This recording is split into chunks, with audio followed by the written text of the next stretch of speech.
Hey guys, it's Z. Coming at you again with another 20 cards I would look at the Commander format that are all under $10. This is kind of the last video in the first run we're doing here. Primarily this one's going to be focused on colorless cards such as artifacts or things of that nature. So, we've already kind of hit the other ones before. If you want, just check them out. They should be in the channel. I'm going to let Zed know when we get these to him, by the way. That they do need to be in a particular order. And hopefully he'll get them all set up in a playlist for everybody. So that way you can just binge watch it if you want, or if you wanted to just go online, go, hey, what are they talking about here? Add them all to your shopping cart, send it on over. You know, that's a thing you can do too. That said, as for our first card, kind of rolling right into it, we have Introduction to Annihilation. It's one of the lessons from Strixhaven, a 5 mana cost sorcery. Exile target non-land permanent, its controller draws a card. So, what makes this card something I think you should own is not every color is going to have access to the greatest of removal suites for every tool. For example, red can't deal with enchantments, black can't deal with artifacts, blue doesn't get a lot of permanent removal, it just gets generally a lot of bouncing. So, in these kind of ways, these are cards that help out with those roles, help assist, and kind of get that job completed. The next one we're going to be looking at here is Enochs Disc. So it's 4 mana cost, enters battlefield tapped, but for 1 and tapping it, you can destroy all artifacts, creatures, and enchantments. This one, kind of like Pernicious Deed we talked about in the multicolored video, does not save Planeswalkers because Planeswalkers weren't out yet. Ultimately, it means it's a very, very good tool for the Planeswalker Super Friend style decks in order to rack or board wipe while maintaining their stuff. So, if you're running those kind of decks, those are just 2 things to think about. The next card we have is going to be just another good generic ramp piece in the form of Burnished Heart. It's a 3 mana 2/2 elk artifact creature, but for 3 mana you can sacrifice it, search your deck for 2 basic lands, and put them onto the battlefield tapped. Shuffle your library. So it puts both into play tapped, not just one, so it's a little bit different than a Cultivator or Kadama's Reach that we've already discussed in this series. And what it's going to allow you to do is kind of slow roll that mana out. You don't have to pay all 6 in one burst just to kind of get there. You can pay 3, play it as a creature, leave it on defense. Then the next turn, if you need to, you can attack with it, and then pay your mana and get the cards. So, there's not a rush at all. After that, we're looking at Mimic Vat.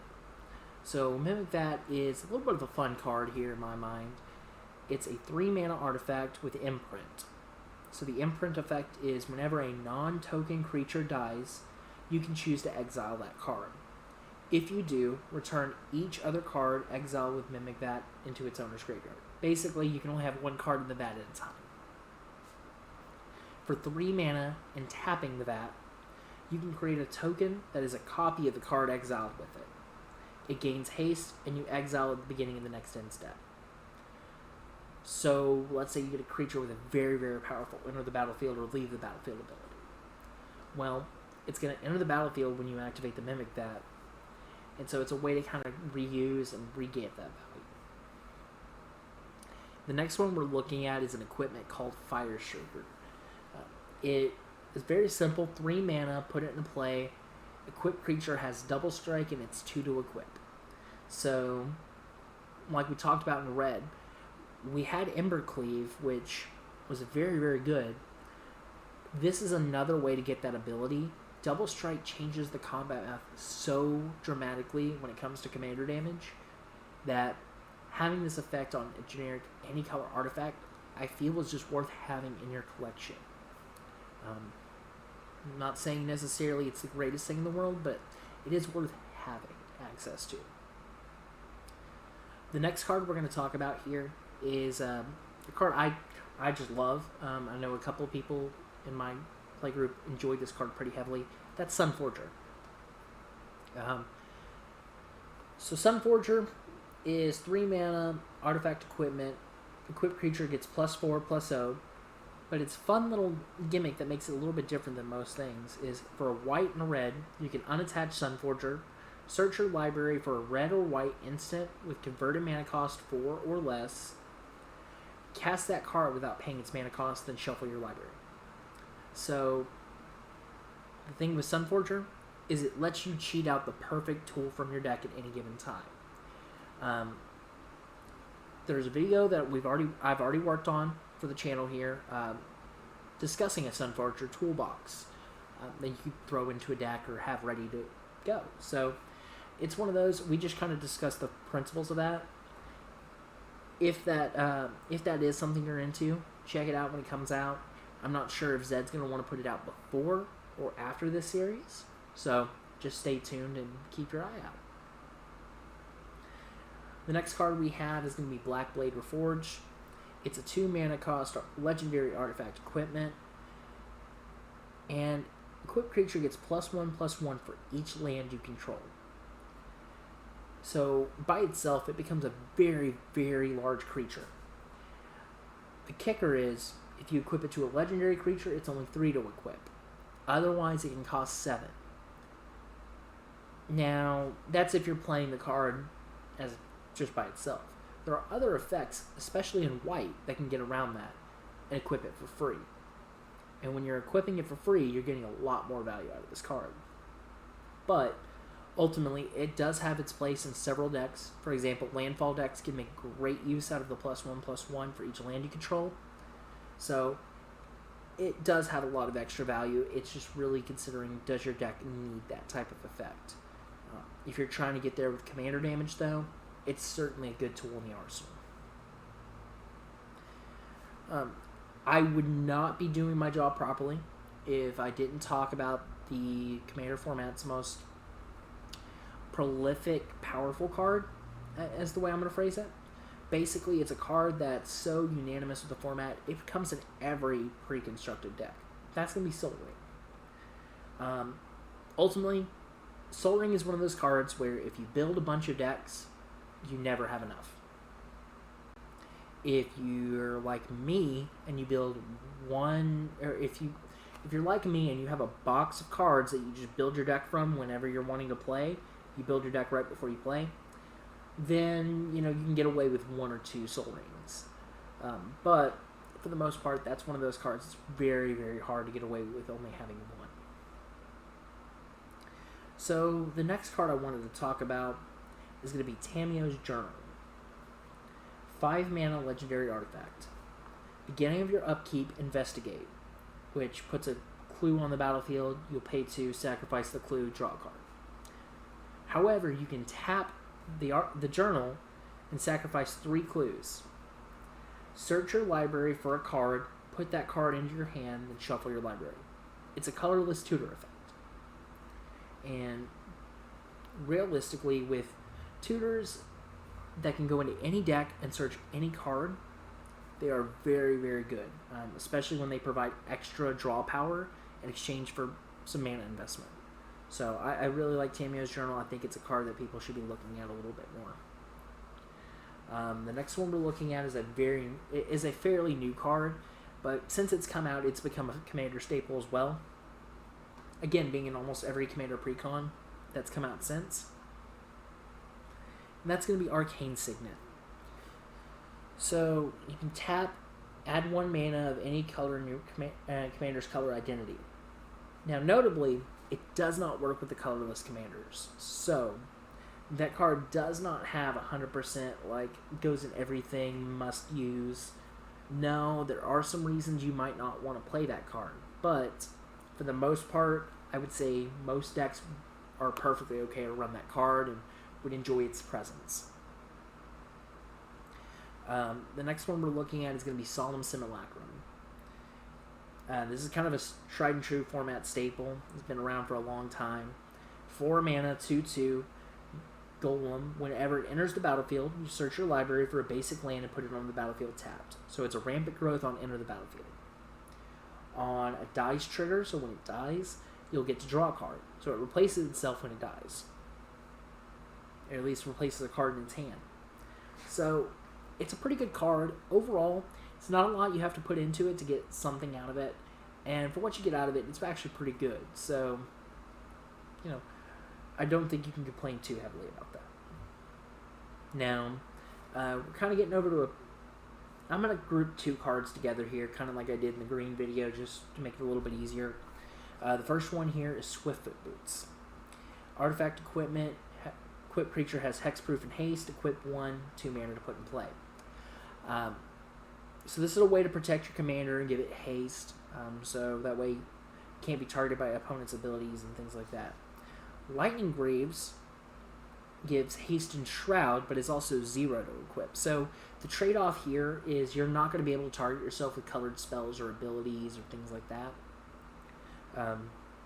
But it's a free equip, so it's just something to keep in mind.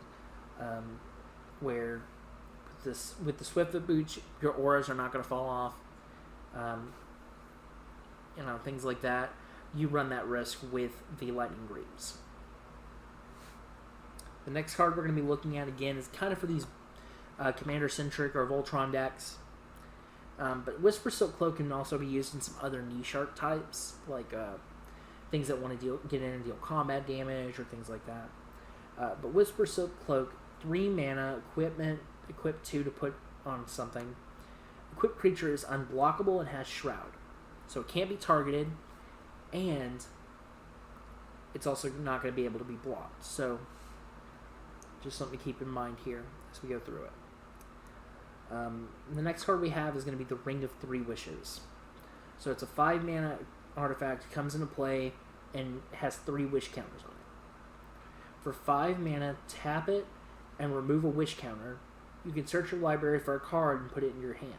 Then you shuffle your deck. So again, this is another one of those colorless tutors that require very little investment to get going.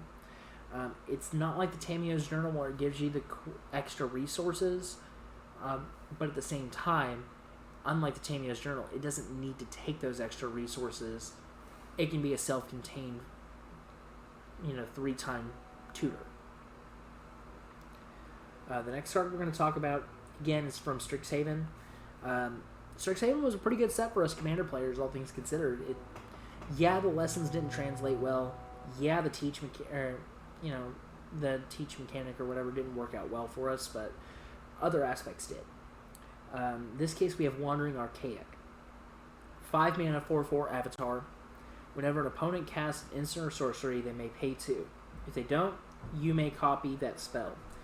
You may choose new targets for the copy. So, a global reverberate style effect, unless they pay 2, is always good. Because, oh hey, you want a rampant growth? Would you like to pay 2 additional mana to go get 1? No? Okay, cool. I'll go tutor as well. We'll go find land. I'm down with that. But at the same time, it's like, oh hey, I'm going to play a protection spell for my commander during this board wipe. You know what? I'm going to join the fun. I'm going to do that too. And even if you decide you don't need that version of the card, you want the other part of it, cool. We have Explore the Vastlands, 3 mana, sorcery. Each player looks at the top 5 cards of their library, reveals a land and or instant sorcery among them, puts the cards they revealed that way into the hand and the rest of the bottom of the library in a random order, and then every player is going to gain 3 life. So this is a group hug effect that kind of gets you more resources. So, just something to keep in mind there. It's not bad. Honestly, I'll play it more for the archaic side, but I have played it for the other side. I mean, just since the set's come out, I pulled 2 initially, and I play both. We're going to make a minor cut here just due to some background noise going on. I'll be right back. Sorry about that. Again, I live next to train tracks, so I'm trying to record. If I start to hear that train coming through, I'm just going to cut, and that way we can try to make it a seamless transition. Because there's no need to make y'all have to deal with that. So, alrighty.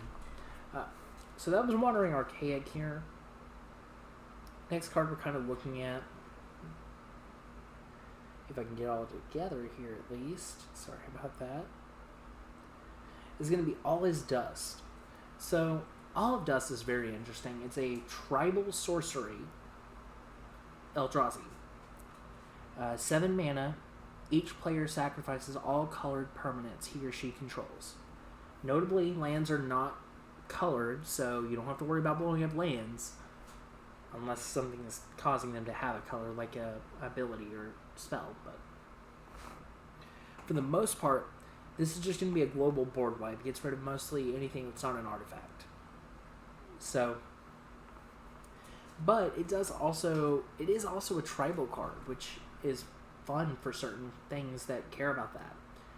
It's also an Eldrazi, in case, you're building an Eldrazi deck or you care about it. In case you care about having that tribal type in your graveyard or on your field or whatever. This isn't going to stick on the field, but it's a tribal card that allows you to go find things that support it. So yeah, for the most part, it's a global board wipe that's able to get rid of a lot. That's kind of why I enjoy it and recommend it. The next one I'm looking at here is going to be Mystic Forge. 4 mana artifact. You may look at the top card of your library at any time, so a little bit of game knowledge going forward. You may cast the top card of your library if it's an artifact or a colorless non-land card. So, in this case, basically, it's going to let you cast cards off the top of your deck if they're within a certain category, giving you a pseudo extra card in hand in those instances. And you can tap and pay a life to exile the top card of your library. So if there's a card there you don't want to see or you don't want it to be there, you can just tap it, pay a life, and exile that top card. You'll lose the card, but maybe you can find something you can play under the Mystic Forge. And so it does have some interesting applications. Again, this primarily screams out for an artifact deck, but the Eldrazi deck, with all the devoid creatures, which would be considered colorless, things like that, can make great use of this card as well. So the next one I'm going to recommend here is Sword of the Animus. It's a 2 mana legendary artifact equipment. Equipped creature gets +1/+1. Whenever equipped creature attacks, you may search your library for a basic land, put it on the battlefield tapped, and shuffle your library. It's 2 to equip. So, even in decks that can't traditionally ramp super well, this is a card that allows you at 2 mana to go find things and put them into play. Go find lands and put them into play. So, that alone, I think, is a very, very good, powerful effect that makes Sword of the Animus worth considering in a lot of eyes. With that said, yes, it's legendary, but that does mean it does get certain legendary supports. For example, it's a historic permanent for that. Things like that. So, just something to keep in mind while you're working with it. The last card we're going to kind of discuss today is an oldie of the format. It's kind of fallen out of favor in a lot of ways, but it's one of those, if you're starting in fresh and you don't want to go spend a bunch of money on like the good, powerful stuff, you're just trying to make sure you've got tools, this is a card that could be useful for you. That's Mind's Eye. So, it's a 5 mana spell artifact. Whenever your opponent draws a card, you may pay 1 mana. Sorry about that. Long story. My desk started shaking. That said, whenever an opponent draws a card, you may pay a mana. If you do, you get to draw a card. So, with this, if your opponent draws 5, you can pay 5 and join in the fun. So, this card is one of those, people don't like it because you do have to spend them extra mana to draw cards. But, like we were discussing with Mentor the Meek back in our white video, card drawing is still pretty important in the format, and some colors have to kind of just take what they can get. This card does actually synergize well with a more expensive card called Smothering Tithe. I'm sure if you've been playing the format for a while, you're familiar. Basically, it's, hey, do you want to pay the mana? No, I'll take a treasure. I'm going to pay the treasure and draw that card with you. But even without the, Smothering Tithe that I believe at the time of recording is sitting at about $40, you can still make great use out of the Mind's Eye itself, especially if you have extra artifact ramp laying around. Oh, hey, I've got a Mind Stone untapped. I'll go ahead and join in with the draw. I want that extra card, or something along those lines. So, it's just something to keep in mind while you're working through it. I'm not going to do a lands version of this video, at least not right now. And the reason for that, if I did, I would definitely have to say, hey, these colors have great ones, these ones don't. And I don't want to necessarily shame the other colors out like that, or color combinations. That's why, for the most part, I did try to do a video for each color, as well as just general multicolored and general colorless. I may do a separate lands video, but it may not necessarily be 20 cards under $10 I'd recommend picking up. It might just be a different formatting. So y'all let me know if y'all have a way that y'all think of. You might want to see that. But just kind of letting you know, we do still have wheels in motion, still things planning and plotting. I am working on several deck techs here still. Right now it's just more a matter of trying to catch up since Zed's Housefire. So that's what's going on, but we're here, we're cranking away, trying to get you content. So in the meantime, though, take care, stay safe, have a good one, and peace.